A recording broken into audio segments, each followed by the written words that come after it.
Барилга барьсан компани сус өмчлөлтийн холбоог байгуулан удирдах сар болгон төлөх төлбөрийг хэд өндөрөөр тогтоон оршин суугчдын эрхээ хохироож байгаа талаар зөвлөгөө мэдээлэх хүссэн байна.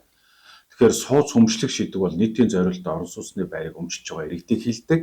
За эдгээр өмчилж байгаа иргэд нийлээд дундаа сөөг буюу сууц өмчлөгчтэй холбоог байгуулдаг. Тэгэхээр сөөхийг бол нэг байр нь байгуулж болно, эсвэл зэрэгцээ байгаа олон байранд өмчлөгчдөр нийлээд байгуулдаг. За сөөх бол заавал гичмжлэлтэй байх ийм холбоог бол хилдэг. Тэгэхээр сөөхийн хурлыг жилд нэгээс доошгүй удаа гишүүдийн 50-аас дээш оролцож хурал хүчин төгөлдөр болдог. За тухайн хурлаар дундын эмчлийн төрөнгийн ашиглалт, хамгаалалт, үйлчлэгээ холбоотой зардлыг хуваарлахаас гадна за айл болгоны сар болгон төлөх төлбөрийн хэмжээг тогтоодог байна. Энэ төлбөрийн хэмжээг тогтооход бүх гишүүдийн 3/2-оос доошгүй хувийн саналаар тогтоодог бөгөөд эдгээр тогтоож байгаа үйл ажиллагаанд барилгын компани хөлбөмбөгөөс оролцох ийм боломж бол байдгүй юм аа.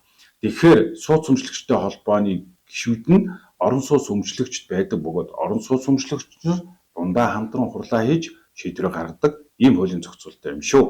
Та бүхэн илүү их зөвлөгөө мэдээлэл авахыг хүсвэл манай платформд хандаарай.